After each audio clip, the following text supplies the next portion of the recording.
찾으신 것 같은데요. 요한복음 14장 1절부터 14절까지 말씀 제가 봉독해 드리도록 하겠습니다. 너희는 마음에 근심하지 말라. 하나님을 믿으니 또 나를 믿으라. 내 아버지 집에 거할 곳이 많도다. 그렇지 않으면 너희에게 일렀으리라. 내가 너희를 위하여 거처를 예비하러 가노니 가서 너희를 위하여 거처를 예비하면 내가 다시 와서 너희를 내게로 영접하여 나 있는 곳에 너희도 있게 하리라. 내가 어디로 가는지 그 길을 너희가 아느니라. 도마가 이르되 주여, 주께서 어디로 가시는지 우리가 알지 못하거늘 그 길을 어찌 알겠사옵나이까. 예수께서 이르시되 내가 곧 길이요 진리요 생명이니 나로 말미암지 않고는 아버지께로 올 자가 없느니라. 너희가 나를 알았더라면 내 아버지도 알았으리로다. 이제부터는 너희가 그를 알았고 또 보았느니라. 빌립이 이르되 주여, 아버지를 우리에게 보여주옵소서. 그리하면 족하겠나이다. 예수께서 이르시되 빌립아, 내가 이렇게 오래 너희와 함께 있으되 내가 나를 알지 못하느냐? 나를 본 자는 아버지를 보았거늘 어찌하여 아버지를 보이라 하느냐? 내가 아버지 안에 거하고 아버지는 내 안에 계신 것을 내가 믿지 아니하느냐? 내가 너희에게 이르는 말은 스스로 하는 것이 아니라 아버지께서 내 안에 계셔서 그의 일을 하시는 것이라. 내가 아버지 안에 거하고 아버지께서 내 안에 계심을 믿으라. 그렇지 못하겠거든 행하는 그 일로 말미암아 나를 믿으라. 내가 진실로 진실로 너희에게 이르노니 나를 믿는 자는 내가 하는 일을 그도 할 것이요 또한 그보다 큰 일도 하리니 이는 내가 아버지께로 감이라. 너희는 내 이름으로 무엇을 구하든지 내가 행하리니 이는 아버지로 하여금 아들로 말미암아 영광을 받으시게 하려 함이라. 내 이름으로 무엇이든지 내게 구하면 내가 행하리라. 아멘. 네, 저희는 그동안 레위기 말씀을 함께 살펴보았습니다. 참으로 감사한 말씀을 우리가 새벽마다 한번 살펴보았고요. 오늘은 요한복음으로 다시 건너오도록 하겠습니다. 요한복음 말씀을 통하여서 우리가 고난주간과 부활주일까지 함께 보내게 되었습니다. 네, 이 말씀이 우리가 예수님을 더 생각하는 데 큰 은혜가 되기를 간절히 소망합니다. 오늘 14장 1절 말씀을 보면 너희는 마음에 근심하지 말라. 하나님을 믿으니 또 나를 믿으라 라고 우리에게 던져지고 있지요. 이 말씀 자체로 우리의 상황이 어떠하든지 하나님 앞에 우리의 마음이 만져지지 않습니까? 근심이 없는 자가 없고 마음의 흔들림이 없는 자가 없기 때문이죠. 누구나 다 고민과 근심을 안고 살아갑니다.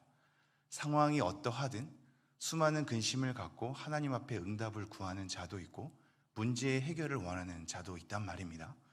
그러한 마음의 흔들림, 요동함, 누구나 겪는 이 상황 아래 하나님의 말씀을 딱 대할 때 근심하지 말라 하는 것은 우리에게 신금을 울리는 말씀이 될 수 있죠. 그리고 나서 이어지는 것이 하나님을 믿으라입니다. 하나님을 믿으라. 우리의 번역으로 보면 하나님을 믿으니 또 나를 믿으라 라고 해서 이미 하나님을 믿는 믿음이기 때문에 예수님을 믿도록 해라 라는 것처럼 들리나 원래는 다 명령으로 되어 있습니다. 근심하지 말라, 하나님을 믿으라, 또 나를 믿으라 라고 되어 있단 말이죠. 우리의 근심의 해결이 우리의 연약한 상황이 어디로 끌고 가야 하는지를 안내하고 있죠. 하나님을 믿으라 라고 얘기하고 있단 말입니다. 이것은 의미심장합니다. 우리는 이미 하나님을 믿고 예수 그리스도를 따르는 그리스도인이지만 순간순간의 흔들림 가운데 하나님의 존재를 놓칠 때가 있단 말입니다. 그래서 기독교에 대한 종교는 오히려 정신을 차리라, 깨어있으라, 근신하라 라는 말씀이 많죠. 우리의 정서와 마음과 우리의 생각이 흐리멍텅하게 하는 것이 우리 기독교 종교에서 제시되고 있지 않습니다. 무아지경에 이르거나 뭔가 자기를 넘어서는 것으로 흐리멍텅하게 하지 않는단 말입니다. 깨어있으라 하고 분별하라 하고 우리로 하여금 하나님 앞에 정신을 차리라고 얘기하고 있죠. 우리의 믿음이 여러 근심 앞에 너가 너의 문제를 넘어서는 하나님을 믿고 있는가를 돌아서게 하고 예수 그리스도를 따르고 있는가를 묻게 한단 말입니다. 그러니 하나님을 믿으라 또 나를 믿으라 라고 얘기하고 있습니다. 그러나 좀 더 상황으로 이 맥락을 한번 되짚어 볼까요? 지금 제자들에게 왜 이러한 말씀을 하시는가? 거기서 생각보다 제자들의 상황이 좋지만은 않습니다. 왜냐하면 이전에 12장부터 펼쳐지는 우리 제자들과 지금 최후의 만찬이라고 하는, 우리가 요한복음의 14장의 내용을 다루니까 예수님 생애의 중반 정도 왔다고 생각이 드는 것 같으나 사실 거의 끝자락입니다. 이미 최후의 만찬도 하고 제자들 발도 씻기고 하는 상황 가운데 말씀하는 내용이란 말입니다. 다른 공관복음에는 나오지 않는 특별한 예수님의 가르침을 우리가 주목하고 있습니다. 그러한 가운데 가룟 유다가 예수님을 팔 것에 대해서도 공적으로 어떤 사인을 주신단 말이죠. 그리고 나서 예수님께서 본인의 길로 가야 할 것에 대해서도 얘기를 합니다. 유대인들에게도 그렇게 얘기하죠. 그러니까 나중에 시몬 베드로가 얘기하는 겁니다. 우리가 그것을 따라가고 싶습니다 라고 하는 장면. 37절, 13장 37절 제가 한번 읽어드리죠. 베드로가 이르되 주여 내가 지금은 어찌하여 따라갈 수 없나이까? 주를 위하여 내 목숨을 버리겠나이다. 38절 예수께서 대답하시되 내가 나를 위하여 내 목숨을 버리겠느냐? 내가 진실로 진실로 내게 이르노니 닭 울기 전에 내가 3번 나를 부인하리라. 왜 제자들이 근심하게 되는지 상황적으로 이해가 되시죠? 누군가는 팔고 누군가는 목숨을 다하여서 따르겠다고 하지만 부인하는 현실입니다. 그러니 우리가 어떠한 제자들을 욕하기 이전에 지금 인간의 철저한 연약함을 보고 있습니다. 따르겠다고 고백하지만 부인하는 제자라고 생각하면서 3년 동안 예수님의 옆에 생애를 봤던 사람, 가르침을 목도했던 사람, 기적을 눈으로 확인했던 사람이 정작 예수님을 팔아버리는 그런 제자의 배신을 목도하고 있단 말입니다. 그 가운데 예수님은 우리를 동료매지 않고 하면 좋겠는데 자꾸 어딘가 떠나간다고 하니 제자들의 마음이 동요될 수밖에 없는 거죠. 그러므로 우리는 이 맥락을 이렇게 읽어야 합니다. 인간의 철저한 연약함, 우리의 고백이 부끄러울 만큼의 우리의 삶이 따라오지 않는 철저한 연약함 가운데 하나님께서는 근심하지 말라, 흔들리지 말라, 하나님을 바라보라, 예수 그리스도를 바라보라 라고 얘기하고 있다는 사실입니다. 우리의 연약함을 확인하면 확인할수록 그 자리는 하나님을 바라보는 자리로 초청되고 있죠. 우리는 오늘도 예배 끝나고 수많은 흔들림 가운데 있을 것이며 우리의 나약함을 발견하게 될 것입니다. 찬양하거나 기도하거나 말씀 볼 때는 우리의 마음이 동여 매어지는 것 같은데 순간적으로 또 다른 상황을 마주하게 되면 뭔가 그리스도인 같지 않은 우리의 삶 때문에 스스로 자괴감이 일어나게 되죠. 그러한 가운데 이 말씀, 마음에 근심하지 말라, 하나님을 믿으라, 또 나를 믿으라 라고 우리를 독려하고 있다는 사실입니다. 2절입니다. 내 아버지 집에 거할 곳이 많도다. 그렇지 않으면 너희에게 일렀으리라. 내가 너희를 위하여 거처를 예비하러 가노니. 아버지의 집을 언급하면서 그것이 많다라고 얘기하죠. 그럼 너희들을 위해서 예비하러 가야 한다고 얘기합니다. 그러면서 3절 가서 너희를 위하여 거처를 예비하면 내가 다시 와서 너희를 내게로 영접하여 나 있는 곳에 너희도 있게 하리라. 예수님의 떠나감은 구원 사역에 있어서 필수적인 일이었습니다. 뭐가 더 낫다라는 비교 정도가 아니라 꼭 해야만 하는 일이었습니다. 예수님의 떠나감은 꼭 있어야 할 일, 우리를 위해서 거처를 예비하는 것, 구원의 완성을 이루는 일이었습니다. 우리의 합리적인 생각은 예수님께서 우리 옆에 계셔서 계속적으로 능력을 베풀어 주시면 좋은데 떠나감은 우리 가운데 보이지 않도록 부재한 것은 구원의 필수적이라는 사실. 이것은 생각해 볼 것들이 많죠. 지금 우리 상황 가운데서도 하나님이 능력을 나타내 주셔서 해결해 줬으면 좋겠고, 다 하나님을 부인하면서 흔들리는 이 현실 가운데 하나님께서 모습을 나타내 주시고 음성을 뚜렷이 들려줬으면 좋겠죠. 그러나 그것은 우리의 생각이고 예수 그리스도의 부재가 구원의 필수적일 수 있다는 사실은 지금 하나님의 모습이 나타나지 않는 것이 하나님의 뜻을 이루는데 필수적일 수 있다는 사실로도 연결이 되기 때문입니다. 우리를 떠나서 거처를 준비하러 가신 예수님의 사역, 그것을 우리가 목도하게 됩니다. 4절 내가 어디로 가는지 그 길을 너희가 아느니라. 5절 도마가 이르되 주여 주께서 어디로 가시는지 우리가 알지 못하거늘 그 길을 어찌 알겠사옵나이까. 도대체 어디로 가는지도 모르는데 그 가는 길을 우리가 어떻게 알겠습니까? 라고 묻게 되죠. 그때 우리가 흔히 아는 말씀이 등장합니다. 6절 예수께서 이르시되 내가 곧 그 길이요 그 진리요 그 생명이니 나로 말미암지 않고는 아버지께로 올 자가 없느니라. 그냥 길이 아닙니다. 그냥 진리가 아니고 그냥 생명이 아닙니다. 정확히는 그 길입니다. 그 진리고 그 생명입니다. 수많은 길이 있지만 유일한 그 길이고, 사람들이 수많은 진리를 붙잡는 것 같지만 하나님께로 갈 수 있는 유일한 진리입니다.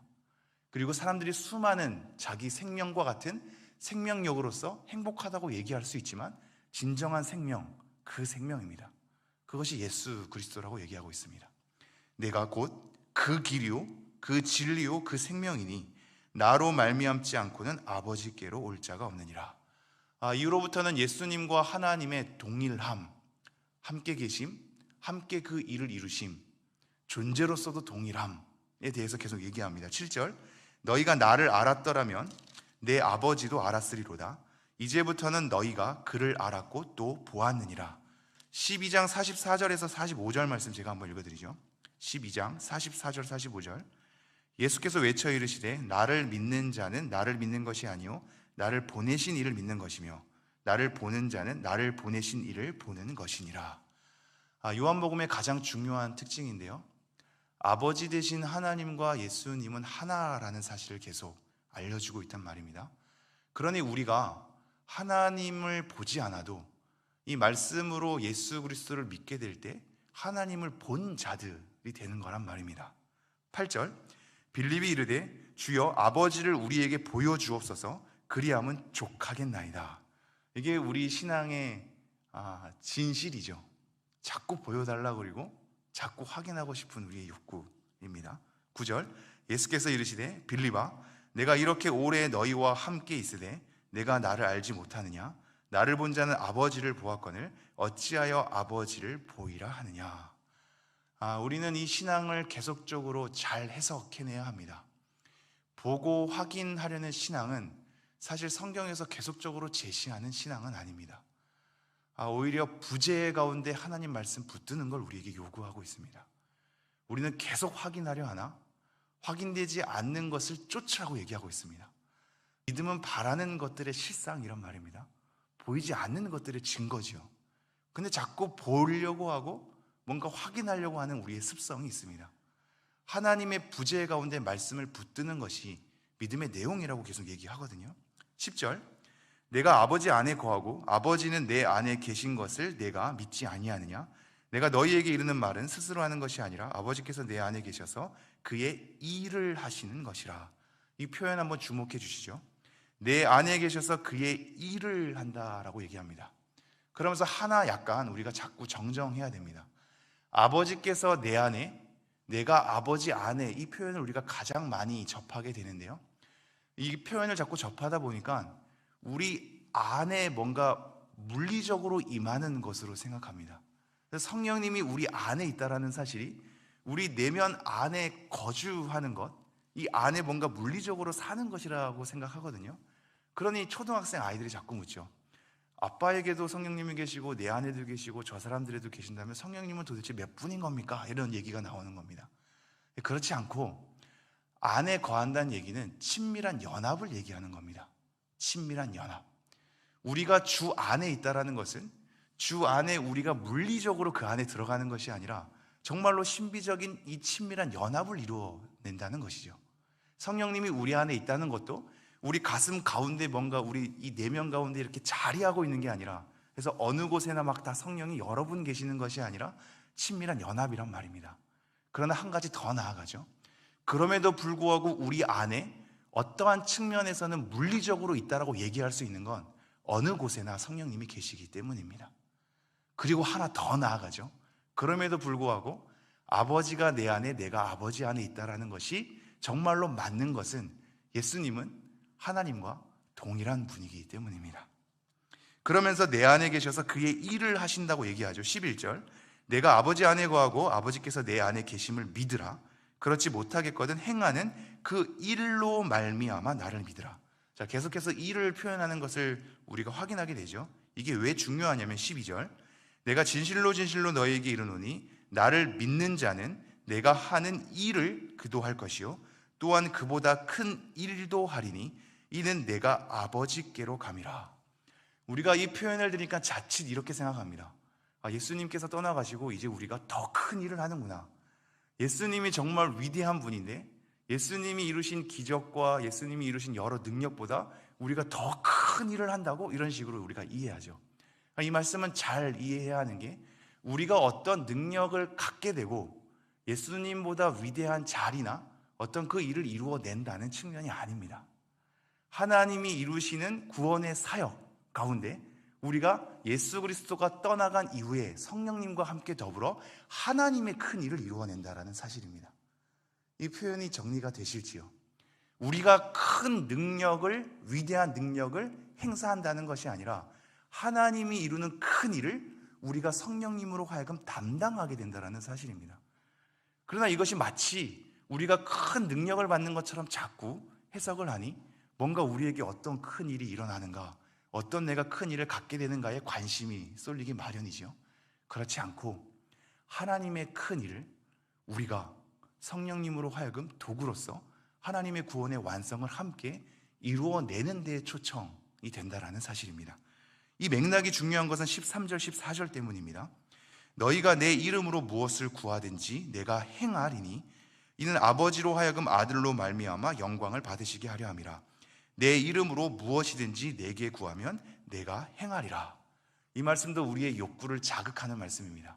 아무런 맥락과 의미 없이 가져오면 내가 기도하는 것 하나님께서 무조건 다 시행하는 것처럼 나의 욕구에 하나님이 따라오는 것처럼 들리기 마련이지요. 그러나 그렇지 않습니다. 아까 보다 큰 일을 행한다는 것이 하나님의 큰 일이었던 것처럼 내가 구하는 것에 있어서 예수 그리스도 이름으로 구한단 말입니다. 예수 그리스도 이름으로 구한다는 것은 나의 문제와 나의 바람을 예수님 앞에 끄집어낸다는 것이고, 예수님을 따라가고 예수님을 의지하고 예수님께서 원하는 것으로 조정한다는 것이며, 그러기에 그러한 조정 가운데 예수님이 원하시는 일을 행하기 때문에 예수님이 그 일을 행한다라는 표현으로 나오는 겁니다. 이해가 되실는지요? 우리의 욕구를 자극하고 우리가 원하는 것, 알라딘 요술 램프처럼 다 이루어낸다는 말이 아니란 말입니다. 우리가 큰 능력을 받게 되고 큰 능력을 행사하는 욕구를 하나님께서 마치 다 이루어주는 것처럼 해석되는 말씀이 아닙니다. 하나님의 일을 이루어내는데 우리가 쓰임받는 것이며, 내 이름으로 구한다는 것 자체가 예수 그리스도 앞에 문제를 가지고 가며 예수님을 의지하며 예수님의 이름 앞에, 그 존재 앞에 우리의 마음을 내어 맡기며, 그러기에 예수님이 원하시는 일이 예수님께서 시행하는 것으로 우리의 기도가 들어 사용된다는 것을 얘기하고 있습니다. 네, 정리하겠습니다.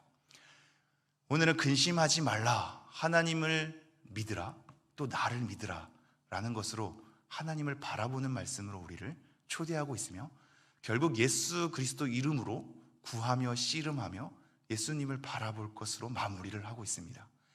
우리의 신앙의 걸음이 하나님을 쳐다보는 것으로, 예수님의 이름을 구하는 것으로, 예수님께서 원하시는 뜻을 바라보는 것으로, 예수님의 부재 가운데 그것이 구원의 사역의 필수적이었던 것처럼 우리의 지금 이 건조함, 하나님께서 부재하는 것만 같은 이 허전함 가운데 말씀을 붙들고 가는 신앙이 얼마나 우리에게 필수적인가를 가슴 깊이 새기면서 하나님을 더 의지해 나아가는 여러분 되기를 소망합니다. 기도하겠습니다.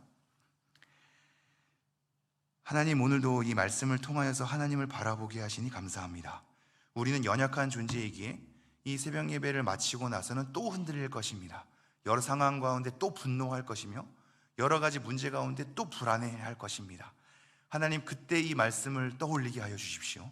하나님을 믿고 예수 그리스도를 믿으며 예수 그리스도의 이름으로 구하고 그 가운데 하나님의 큰 일을 사용하는 데 도구가 될 수 있는 우리의 존재임을 확인하면서 더욱더 말씀을 붙들고 갈 수 있는 우리 모두가 되게 은혜를 허락하여 주시옵소서. 이 모든 말씀 우리 주 예수 그리스도 이름으로 기도합니다. 아멘.